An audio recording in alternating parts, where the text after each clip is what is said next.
Wages paid rupees 5,000 is posted to salary account. What type of error is this in the trial balance? तो इसे basically question में बोला है कि हमारा जो है 5,000 वो एक्चुअली वेजेस पोस्ट था, उस वेजेस था उसको हमने जो है सैलरी अकाउंट में जो है पोस्ट कर दिया। तो ये कौन से टाइप का एरर है आपको ये बताना है।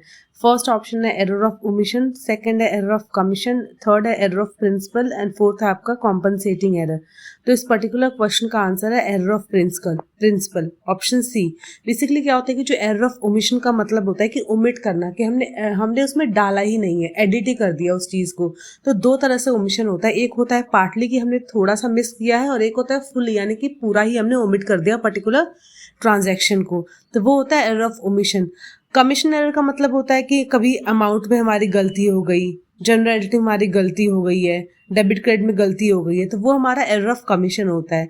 एरर ऑफ प्रिंसिपल क्या होता है कि बेसिकली रूल्स में गलती होना, कि वेजेस है, अब जैसे वेजेस है, इस पर्टिकुलर क्वेश्चन वेजेस हमारा ट्रेडिंग अकाउंट में आता है, बट सैलरी क्या है हमारा प्रॉफिट एंड लॉस अकाउंट में आता है। तो यहाँ पे हमने वेजेस को जो है हमने सैलरी अकाउंट में ट्रांसफर कर दिया, तो ये हमारा प्रिंसिपल यानी रूल्स में हमने गलती कर दी है। तो इसलिए इस पर्टिकुलर क्वेश्चन का आंसर जो हमारा एरर ऑफ प्रिंसिपल हुआ ऑप्शन सी।